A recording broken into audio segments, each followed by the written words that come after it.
সময় ঘড়ি বলছে এখন 5টা বেজে 50 মিনিট। এই মুহূর্তে আমি পৌঁছে গেছি ভুবনেশ্বর লিঙ্গরাজ মন্দিরে। এই হচ্ছে লিঙ্গরাজ মন্দিরের, এই হচ্ছে এই ভেতরটা হচ্ছে মন্দির, মেন মন্দির। আর এটা হচ্ছে বাইরের দিকটা। চারিদিকে কিন্তু প্রচুর মন্দির রয়েছে। আরও একটা তথ্য দিয়ে রাখি, আমি এখানে কিভাবে আসলাম, মানে ভুবনেশ্বর স্টেশনে। কাল ঠিক সন্ধ্যা 8টার সময় শিয়ালদা থেকে শিয়ালদা পুরী দুরন্ত এক্সপ্রেস ধরে এসেছি ভুবনেশ্বর স্টেশনে। রাত 2:40-এর সময় নামানোর কথা ছিল ভুবনেশ্বর রেলওয়ে স্টেশনে, বাট ট্রেন লেট থাকার জন্য 4টের সময় নামিয়েছে। তারপরে কিছুক্ষণ স্টেশনে অপেক্ষা করলাম, তারপরে এখানে এসেছি। এখন এই যে বাইরের দিকটা ঠিক এরকম, এতটাই সুন্দর। আর এইদিকে সানরাইজ হচ্ছে। আর কিছুক্ষণ পরে ভেতরের দিক যাবো, এখানে একটু বসি। এবার লিঙ্গরাজ মন্দির সম্বন্ধে কিছু তথ্য তোমাদের দিই। এই লিঙ্গরাজ মন্দিরের অবস্থান উড়িষ্যার ভুবনেশ্বরে।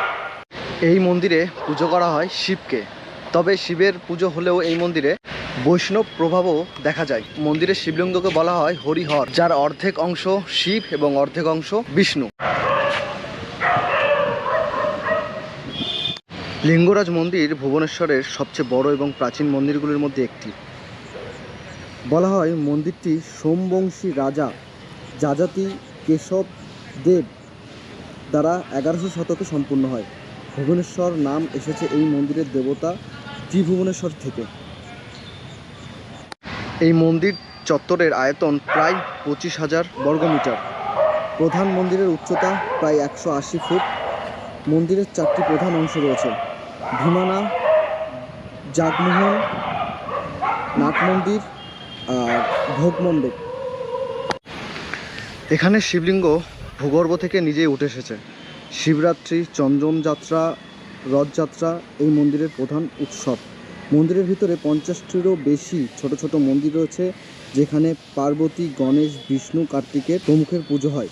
মন্দিরের প্রসাদ ভুবনেশ্বরের খুব জনপ্রিয়, যা কাঠের জাল দিয়ে রান্না করা হয়।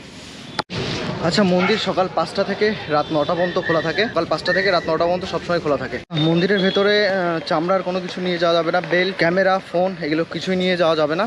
তো চলো এবার আমি যাই, মন্দিরের ভেতরে ঘুরে আসি। মন্দিরের ভেতর থেকে ঘুরে এসে তারপরে তোমাদের জানাচ্ছি যে ভেতরে কি কি দেখলাম আর কেমন দেখলাম। এই হচ্ছে মন্দিরের ভেতরে ঢোকার জায়গা, এইখান দিয়ে ঢুকতে হবে। আর এখানে জুতো রাখার জায়গাও দেখতে পাচ্ছি, জুতো, মোবাইল স্ট্যান্ড, যে এখানে রাখতে হবে।